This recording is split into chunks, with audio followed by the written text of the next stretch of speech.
Friends, a mother wrote us that she was teaching her children catechism, and she asked one of her children the difference between a mortal and a venial sin.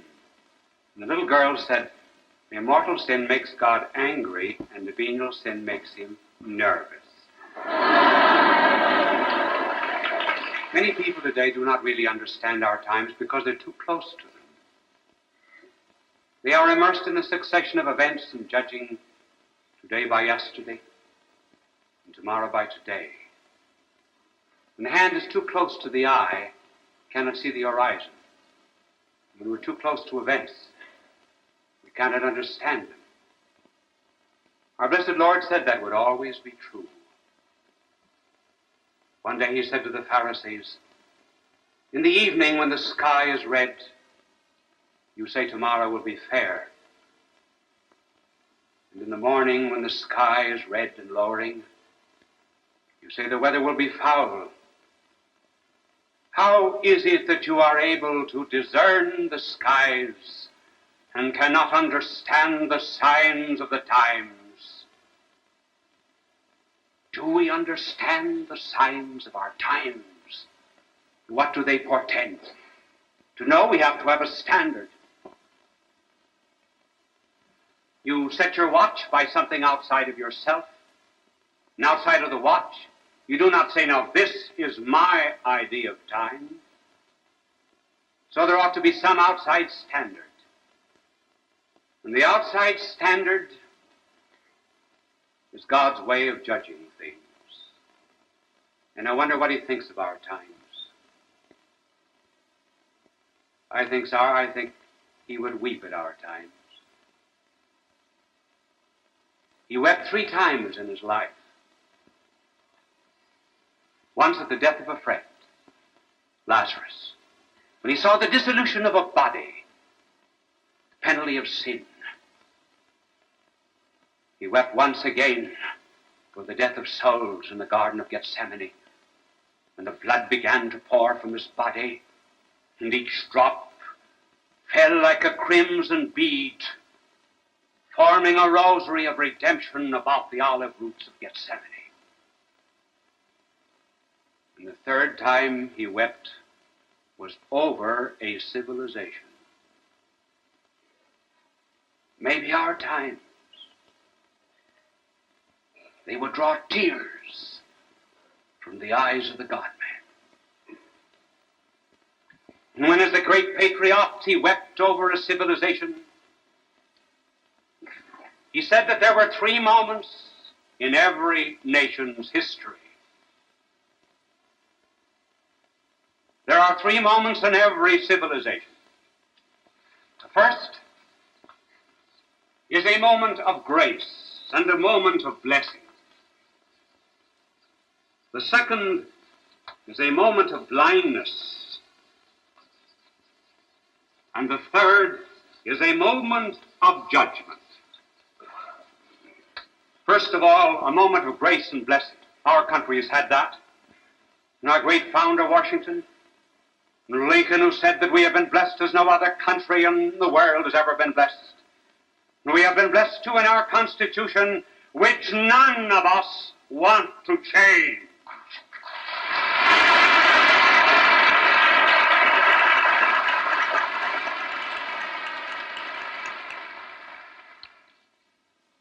A time of blessing for every country, as he said, he called it the time of visitation. And he said there was the time of blindness, when these things are hidden from your eyes. The time of judgment, when enemies will come, and there will not be left a stone upon a stone. As I said, we have had our moment of blessing, but we have also had our moment of blindness, our national blindness. And when was it? In World War II. There were 3 wicked and evil philosophies in the world: communism, Nazism, and fascism. The only difference between the three was the difference between murder, killing, and taking a life.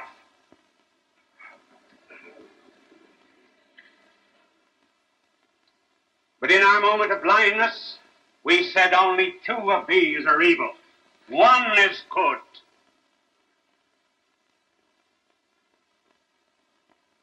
And we called it a democracy.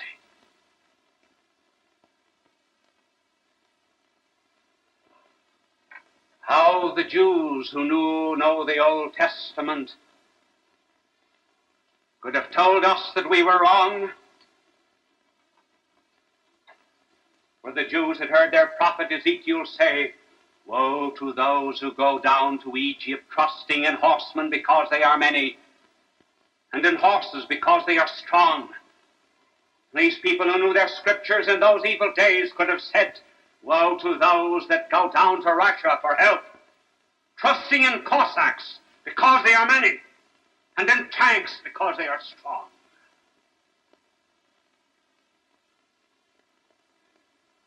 It was a time of blindness, where we flew in the face of the wisdom of our divine Lord, who said, "You cannot drive out the devil with Beelzebub." I was not allowed to say that line on the radio during the war. It would have been offensive to Russia.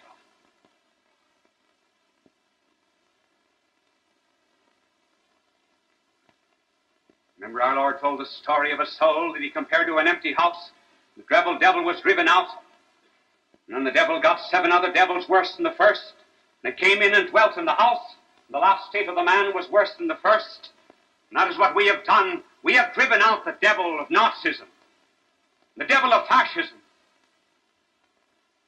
But 7 other devils worse than the first came back. And now communism owns 37 out of 100 people in the world. This was the day of our blindness. And though there were many who saw it in the 19th century, even atheists saw it. An atheist like Nietzsche, who said, "I announce a tragic era of the 20th century, an era of convulsions and wars, when my atheism will produce a nihilism." Cournot, the famous French scientist, said in the 20th century, man will invent something that will bring his own destruction. Remember, the Holy Father Pius XII addressed the Pontifical Academy of Science 2 years before the atomic bomb exploded over Hiroshima. He gave the exact explosive power of an atomic bomb, and then asked the nations that it never be used destructively. And he said, if it ever is used destructively, it will bring great harm in those places where it is used, and eventually to the planet itself.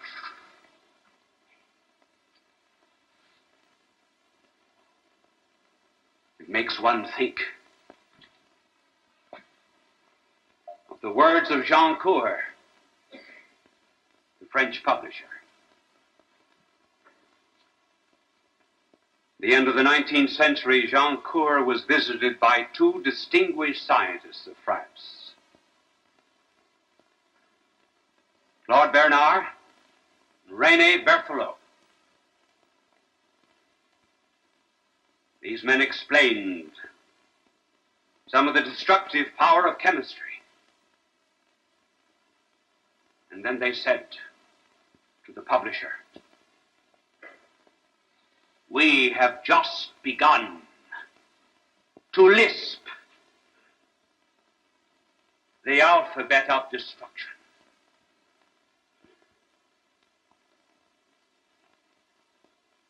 And the French publisher said,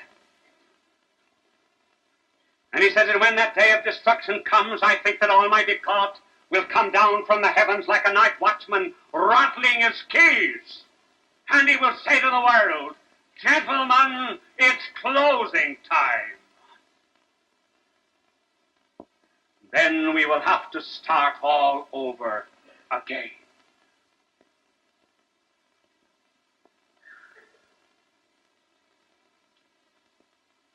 Judgment, blindness, but now particularly judgment. And when we speak of judgment, we do not mean that God strikes us in wrath. God does not punish us as much as we punish ourselves. For example, if I do not eat, I disobey a law of nature. I suffer as a result a headache. The headache is a judgment upon my disobedience of that law of nature, which is eventually the law of God. Now, we disobey moral laws. We produce certain effects. These effects, catastrophic effects, are called the judgments of God. We are now under judgment because of our blindness. This is the nature of the judgment. Man was meant to go upward to God. Instead of going upward to God, man has gone down to matter. First of all, our modern psychology says that man is only a beast. Secondly, we've repudiated all the great Christian heritage. It reminds one of the day that an artist went, or rather a visitor went into the Louvre, France, and he saw all of the great masterpieces of the 16th, 17th, 18th, and 19th century. And on his way out, he said to the guard, "I don't see anything in here to admire. There's nothing worth looking at." And the guard said, "Listen, these pictures are not on trial. You are." And when we repudiated the Christian tradition, Christianity was not on trial, we were. We identified man with the beast, and then finally we identified man with matter himself, in the sense that there were many who gave the spirit and temper to civilization who said, after all, the only values in the world are material, security, and getting all you possibly can. Now it happens that when a man goes down to something that is beneath him, that thing will often turn against him in revolt. For example, a man becomes an alcoholic. He was meant to master alcohol, but he goes down, submerges, loses himself in alcohol. Alcohol practically says to him, "You were meant to be my master. You have ceased to be my master, and now I shall hate you. I shall turn against you." And now if our modern civilization, not only America, has a benign materialism, the materialism of Russia, if in that materialism man has gone down to matter, then what do you think would be the nature of judgment? The nature of our judgment could be something like this. Matter might turn against us. And what part of matter? Oh, the lowest thing that there is in matter. The primate of all of the chemicals, namely an atom of hydrogen, might turn against us and become a bomb. And what would it do to us? Why, it would do the same sort of thing that we have done to our own minds. We fissioned our minds. We called it psychoanalysis. Instead of using on synthesis to bring our minds to unity, to bring them to God, we torn them down, reduced ourselves to the beast, to ids, to libidos, and to subliminal urgings that equate us with the animals of the fields. If then we efficient our mind, maybe this primal thing in all nature might turn against us, revolt against us. And that would be the thing that we fear.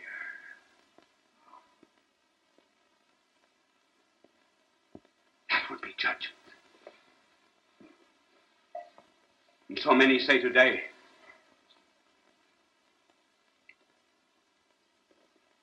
they ask the question,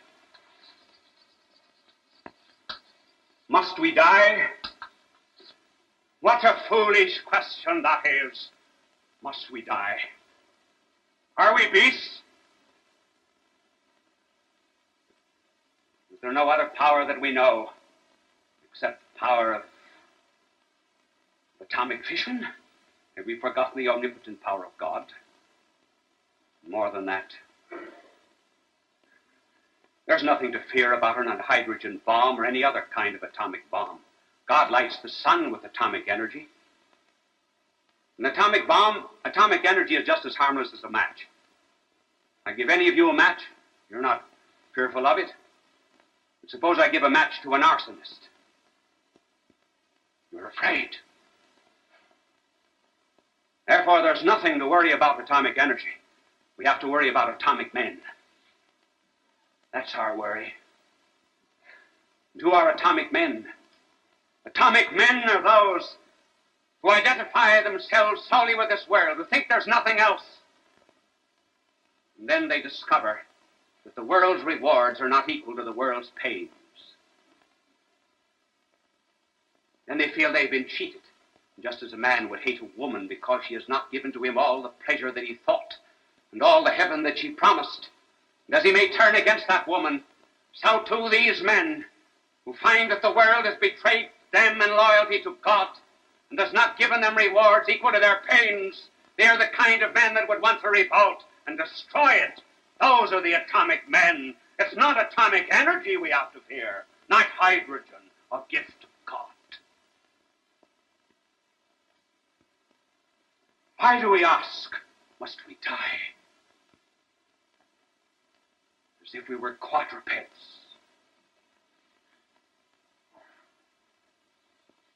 There's another question that we ought to ask ourselves. And that question is, must we be reborn? That's the problem. Must we change? Change our home life, our domestic life. Change the way we educate our children so that they may be brought up in fear of God and love of their parents. If we ask ourselves, must we be reborn, we will see and understand that we are guilty. And what we have to fear is not Russia, but our own guilt. And everyone in the world is guilty. Everyone. Ourselves as well as Russia. And if we face that guilt before God, then we will begin to have a rebirth of freedom in this great country of ours and in the world. No one wants Russia destroyed. No one wants America destroyed. There are too many good people in Russia and too many good people in America. Therefore, let us face the truth that we are just defending in Western civilization a half-truth against a lie.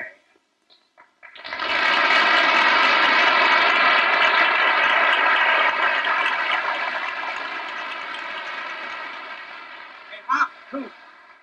We in America are insisting solely on liberty, and a liberty that does not recognize the law. They are insisting on a law without a liberty.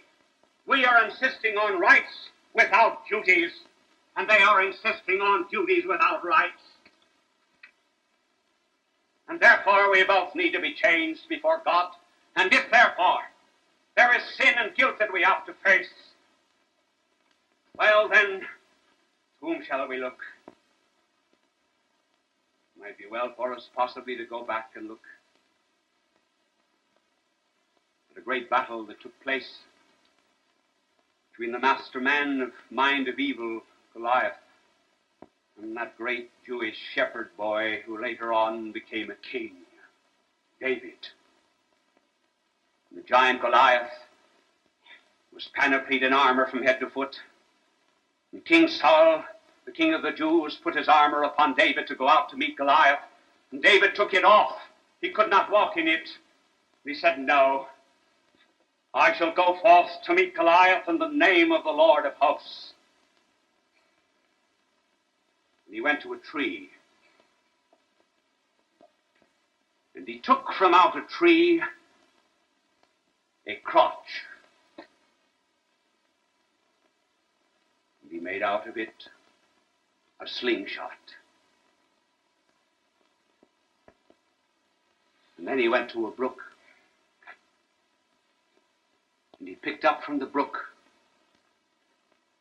5 stones. And armed with that crossbar of wood and those 5 stones, he went out to meet Goliath. And Goliath sneered at him and said, whom do you think I am? A dog? That thou shouldst so come to do battle with me? And David shot a stone and hit the only unprotected part of the body of Goliath, his forehead. And Goliath fell dead. America cannot thrust aside its armor, its armament, as David did. Because nations have no immortality, persons have. Nations must defend themselves. But American can learn not to trust in that armament and not to trust alone in those bombs. And all America can learn, too, to understand that David was merely a prefigurement of someone else. The evil of Goliath is the evil of Satan, the evil of the world, the evil that brings on wars and hates and divorces. David prefigured our divine Savior, who met the forces of evil with a tree and its crossbars that look like that slingshot of David. And then he took not 5 stones from a rippling brook, but 5 wounds from rippling rivers of blood that looked like precious stones. And with these he conquered Goliath. So let America trust in its stars and stripes, but also realize that America will conquer also by other stars and other stripes, namely by the stars and the stripes of Christ, by whose stars we are illumined, and by whose stripes we are healed. And we pray too to that mother who stood at the foot of the cross, whom the divine Savior said would conquer the serpent of evil. To her my life was dedicated and consecrated as a babe. To her I have dedicated all of these telecasts and all of my life. To her I dedicate America and pray to her, let not America be inhabited by God only in ruins. Lift up thy gates, America. Open thy soul. Be strong and be strong. People of all faiths recognize Bishop Fulton J. Sheen as one of the greatest communicators of the 20th century. He was born in El Paso, Illinois, in May of 1896. As a young boy, he knew he wanted to be a priest. He served as an altar boy at St. Mary's Cathedral in Peoria, Illinois. At St. Viator College, his education and debating skills taught him the skills he used throughout his life. His unique ability at being natural and at ease in front of any audience was noted early in his ministry. He was ordained in 1919 and went on to become one of the best-known and greatly loved priests in church history. Friends, in a certain city, a politician was running for office, and he advertised for volunteer workers. There were so many young women appeared for the job as volunteers that there was a near riot. Were they interested in politics? No. The first question they asked was, how many men have appeared? They were part of the lonely young women of this great city. And then I know of an old woman who stays up every night until 12 o'clock to hear the announcer say, we are now signing off. Good night, and have a good sleep. That relieves her of her loneliness. There was really and truly, a woman wrote to me and told me that my program was the only one to which her cat ever listened. So our subject tonight has to do, to some extent, with loneliness. It affects all ages. Children are lonely. 5 million of them belong to divorced parents in this country. Boys get lonely. That's why they join gangs. because they get power which they do not individually have. Young girls are lonely when they get a pimple on the nose. Older girls are more lonely still when the boy treats them as a glass, throws the glass aside after he has taken the drink. They find then that they're just a replaceable part in the great erotic IBM machine. Their loneliness increases.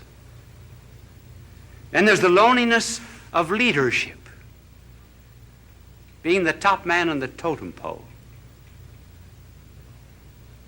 There's the loneliness of being at the bottom of the totem pole, because you're just one of the masses. You're apt to lose your personality. The loneliness sometimes of marriage, where all the jokes have been told. There's no new event to narrate. And it's the terrible solitude of being alone together. And then even when it does remain fine and noble and rich, even in moments of greatest unity, there is a feeling of apartness after such an ecstasy. One hopes to completely submerge oneself, and yet one finds oneself back again. The hypochondriacs, of course, are lonely. And so we were asked to talk on this program about this subject of loneliness. And I'm going to give, after these facts, which we have just narrated, I'm going to give first the causes, and then I'm going to suggest some remedies. Now, I didn't know whether to use the blackboard or not. My angel is here, and I cannot think of any diagram that I could use. Just write causes on the board. So I'm afraid I will not be able to use my angel, but just before I came on the program, he wanted to know if I would play a game of golf with him tomorrow. And I told him that I was not old enough for golf because I play tennis twice a week. When I get old, I am going to play golf, and I'm going to have a wagon, too, to take me around from hole to hole. And, but he was telling me that the other day he was playing golf,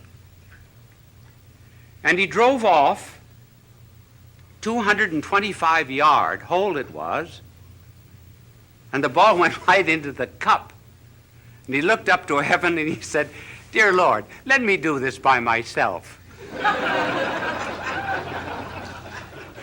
He's not a lonely angel, as you see.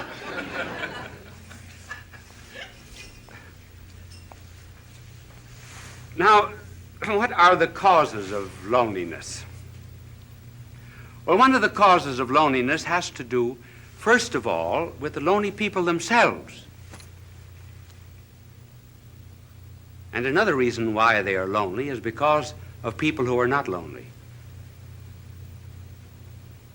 First of all, on account of the lonely themselves. They want to be loved too much. They want to love, to be loved. Now, there's nothing wrong about wanting to be loved, because we're all Stradivarius violins without bows. I didn't mean that pun. We are one of the difficulties of an unprepared, unscripted play. And we're cups without saucers. We are to be complimented. But the deep loneliness of which we are speaking comes from an excessive desire to be loved. The more I want to be loved,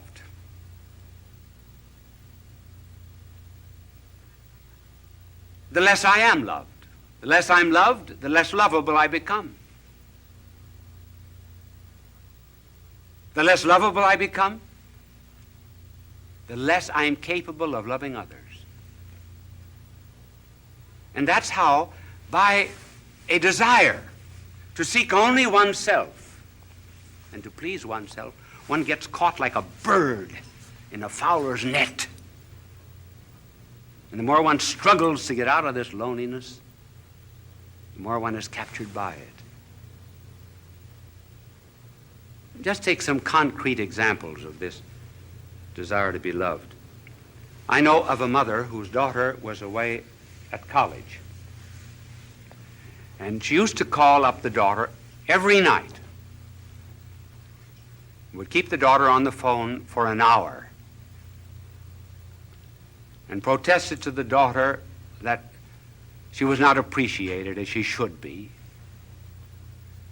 And because other girls in this college wanted to use the phone, she said to her mother, "Mother, I'm forbidden to use the phone anymore."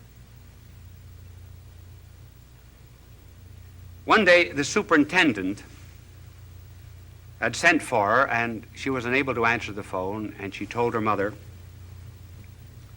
"Send someone to answer the phone for her." The mother said, "This is the end," and she refused to see her daughter again. Thus, by wanting too much to be loved without loving, one loses even the love that one seeks. And then there was a fiancée. She used to. I wonder if any of you young women in the audience ever do that. Do you know what she would do? She would write down in a book every time the boyfriend called how long he spoke. She also wrote down how often he wrote and how many words he wrote in each letter. She felt that she wasn't loved enough, so she began writing herself anonymous letters, threatening her. And she said that these letters came from a well-known author in the city. And finally, she was exposed by this man whom she blamed, and eventually the marriage was broken off. She just loved too much, loved to be loved. Then there was the wife who felt that her husband was paying no attention to her, insisted that he stay away from work. She wanted to go to a picnic, wanted to go to the beach, and he found excuses many times, and finally he lost his job. The marriage broke up. So one of the principal reasons of loneliness, therefore, is this egotism which seeks only oneself.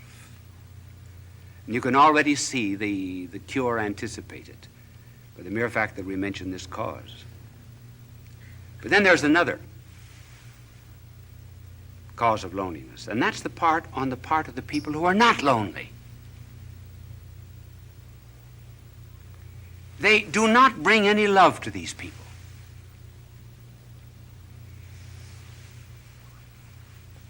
Do you know what we should do? We should really concentrate a great deal on certain types of people.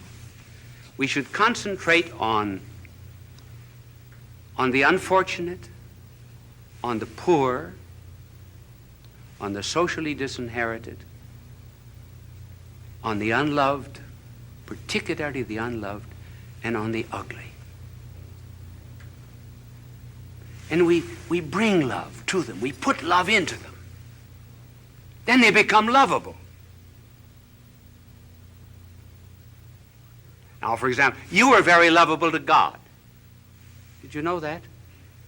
You say, well, what is there in me to love? Nothing. But he put his love into you. That's why you're lovable. And that's what we have to do with other people. And so the loneliness of these people is increased also because the rest of us will not listen to them. Listening is a therapeutic. There was a psychologist who formulated a marriage case that involved sexual, financial, social, and legal complications.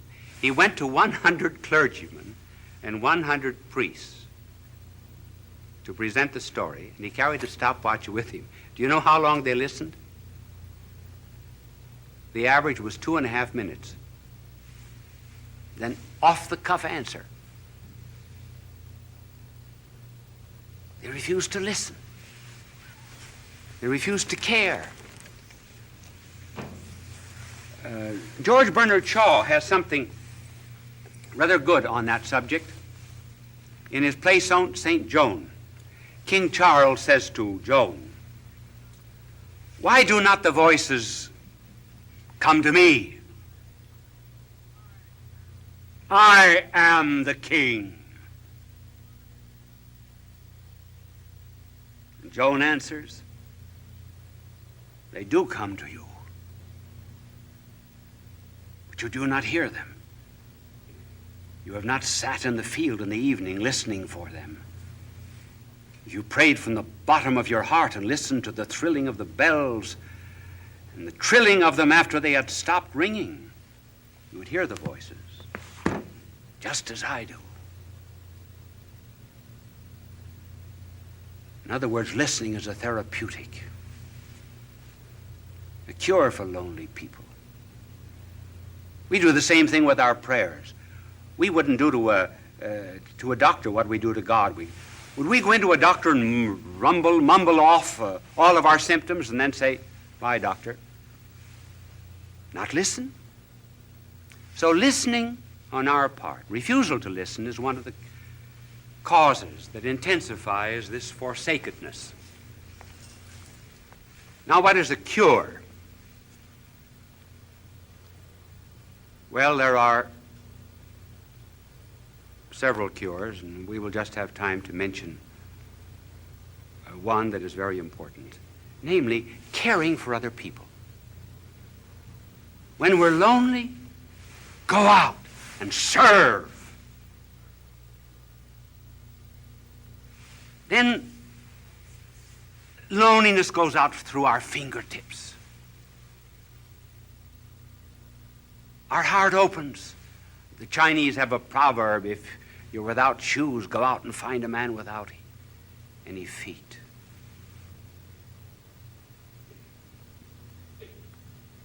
Caring for others. I remember when I first went to Europe to study, to do my university work as a young priest.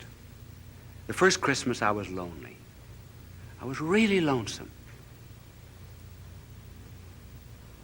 I think it was the only time in my life I was lonesome.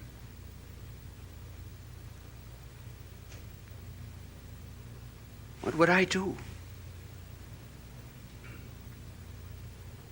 So I went to someone in the city of Louvain and asked for a list of the worthy poor. And I went to this particular alley. It was the wrong address, actually. I got into Rat Alley. When the door opened, there, earthen floor, was a blind father at a stove. 10 children barefooted around the stove. A ladder leading up to the second floor. One bed upstairs, bed downstairs. The children slept crosswise. I asked the family what they had. This was Christmas Eve, what they had for dinner, and she opened a bag of straw. Children had no sabots, no wooden shoes. I took care of them for 4 years while I was studying at the university. Got them jobs, rehabilitated them. I felt at times perhaps they were drawing on me. But do you know that the day that I went up for my examination as a professor at that university, I went in at 9 o'clock to face 200 professors. I saw the whole family coming down the street. I asked them where they had been, and they said, for the last 2 days, we've been at a shrine praying for you that you would pass the examination. We walked all the way back. I was never lonesome again. That's the cure. helping the neighbor. But here's something to remember, too. We think